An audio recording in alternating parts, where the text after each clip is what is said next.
Assembly parliament ఎన్నికల ఓటమి ఫలితం గులాబీ పార్టీని ఇంకా వెంటాడుతోందా? ఎన్నికలంటేనే కారు పార్టీ జంకుతోందా?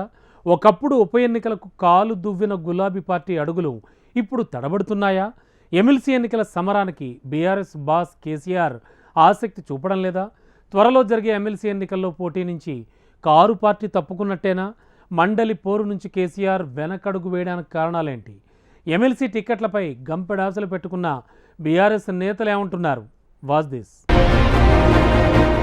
తెలంగాణలో మరోసారి ఎన్నికల సందడి. ఎన్నికలకు కాంగ్రెస్ బీజేపీ సన్నద్ధం. అభ్యర్థుల వేటలో బిజీ. మండలి రేసులో వెనుకబడ్డ గులాబీ పార్టీ. పోటీలో బీఆర్ఎస్లో సందిగ్ధం. స్పష్టత ఇవ్వని బాస్. బీఆర్ఎస్కు ఓటమి భయం పట్టుకుందా? అందుకే పోటీకి దూరమా? కేసీఆర్ సర్వేలో ఎలాంటి ఫలితాలొచ్చాయి? బైపోల్కు సై అంటే సై అనే కారు పార్టీ ఇప్పుడు తప్పుకోవడానికి కారణమేంటి? తెలంగాణలో మరోసారి ఎన్నికల సందడి మొదలవుతుంది. కరీంనగర్ ఉపాధ్యాయ పట్టభద్రుల ఎమ్మెల్సీ స్థానంతో పాటు నల్గొండ, ఖమ్మం, వరంగల్ ఉపాధ్యాయ ఎమ్మెల్సీ సీటుకు ఎన్నిక జరగనుంది. దీంతో అధికార కాంగ్రెస్, బీజేపీలు ఎమ్మెల్సీ ఎన్నికకు రెడీ అయ్యాయి. అయితే ప్రధాన ప్రతిపక్షం బీఆర్ఎస్లో ఎమ్మెల్సీ ఎన్నికల హడావుడి మాత్రం కనిపించటం లేదట.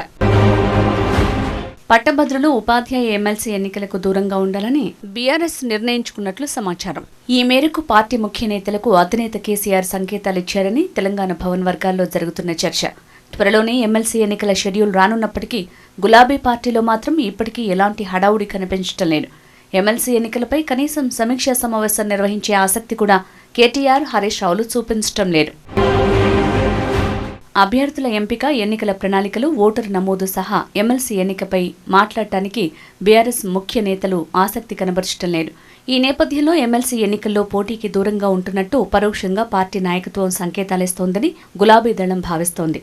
అయితే పోటీ చేస్తారా చెయ్యరా అనే అంశంపై ఓ స్పష్టమైన ప్రకటన చేయకపోవడంతో అధినాయకత్వం సైతం డైలమాలో ఉన్నట్లు తెలుస్తోంది.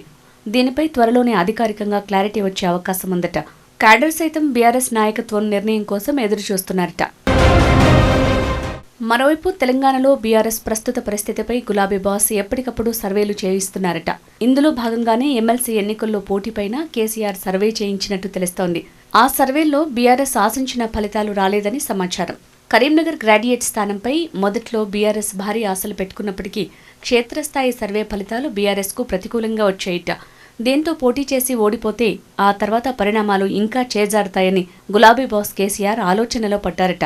పోటీ చేసి చేతులు కాల్చుకోవడం కంటే పోటీకి దూరంగా ఉండటమే మేలని బీఆర్ఎస్ నాయకత్వం డిసైడ్ అయినట్టు తెలుస్తోంది. ఎమ్మెల్సీ ఎన్నికలకు కాంగ్రెస్, బీజేపీలు సన్నద్ధమవుతున్నాయి. అధికార కాంగ్రెస్ అభ్యర్థుల్ని ఎంపిక చేసే పనిలో ఉంది. బీజేపీ సైతం ఇప్పటికే అభ్యర్థుల్ని ప్రకటించింది.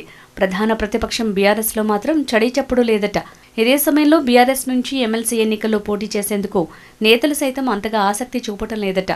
ఎన్నికల వ్యయం భారీగా పెరగడంతో ఖర్చుకు సైతం బీఆర్ఎస్ నేతలు భయపడుతున్నారని తెలుస్తోంది. దీంతో పార్టీనే ఎన్నికల ఖర్చును భరిస్తే పోటీ చేస్తామని కొందరు నేతలు అంతర్గతంగా చెప్పినట్టు సమాచారం. పోటీ చేసి ఓడిపోతే ఆర్థిక భారంతో రాజకీయంగా వెనుకబడిపోతామని, ఒకవేళ గెలిచినా అధికార పార్టీలోకి జంప్ అవ్వరన్న గ్యారంటీ ఏంటన్న ఆలోచనలో బీఆర్ఎస్ నాయకత్వం ఉందట. అసెంబ్లీ, పార్లమెంటు ఎన్నికల్లో బీఆర్ఎస్కు వివిధ వర్గాలు దూరంగా జరిగాయి. ముఖ్యంగా నిరుద్యోగ యువత వల్లే గత అసెంబ్లీ ఎన్నికల్లో బీఆర్ఎస్ ఓడిపోయింది. ఉద్యోగాల హామీలపై ప్రభుత్వాన్ని నిలదీసి తిరిగి నిరుద్యోగ యువతకు దగ్గరవడానికి బీఆర్ఎస్ గతేడాదిగా రకరకాలుగా ప్రయత్నాలు చేస్తోంది. నిరుద్యోగుల సమస్యలు, జాబ్ క్యాలెండర్ అమలు చేయాలంటూ బీఆర్ఎస్ హడావుడి చేసింది. ఇదే సమయంలో కాంగ్రెస్ ప్రభుత్వం సైతం ఏడాదిగా వరుసగా రిక్రూట్మెంట్లు చేపడుతోంది. వివాదాలు లేకుండా పోటీ పరీక్షలు పెట్టి నియామక పత్రాలు సైతం ఇచ్చుకుంటూ వెళ్తోంది. దీంతో కాంగ్రెస్ ప్రభుత్వంపై యువతలో సానుకూల వాతావరణం ఏర్పడిందన్న అభిప్రాయం ఉంది. సర్వేల్లో సైతం ఇదే విషయం స్పష్టమైందట. మొత్తం 4 ఉమ్మడి జిల్లాల్లో పట్టభద్రుల ఎమ్మెల్సీ ఎన్నికలు జరగనున్నాయి. ఈ 4 జిల్లాల పరిధిలో బీఆర్ఎస్కు కీలక నేతలున్నారు. బీఆర్ఎస్ అధినేత కేసీఆర్, వర్కింగ్ ప్రెసిడెంట్ కేటీఆర్, మాజీ మంత్రి హరీష్ రావు, ఎమ్మెల్సీ కల్వకుంట్ల కవిత కరీంనగర్ గ్రాడ్యుయేట్స్ ఎన్నిక జరిగే జిల్లాల నుంచే ప్రాతినిధ్యం వహిస్తున్నారు. వీరే కాకుండా పలువురు సీనియర్ బీఆర్ఎస్ నేతలు కూడా ఇక్కడే ఉన్నారు. ఇదే సమయంలో ఉత్తర తెలంగాణ జిల్లాలైన నిజామాబాద్, ఆదిలాబాద్, కరీంనగర్, మెదక్లో బీఆర్ఎస్కు గట్టి పట్టుంది. అయినప్పటికీ పోటీ చేయడానికి బీఆర్ఎస్ వెనకడుగు వేస్తుండటం గమనార్హం.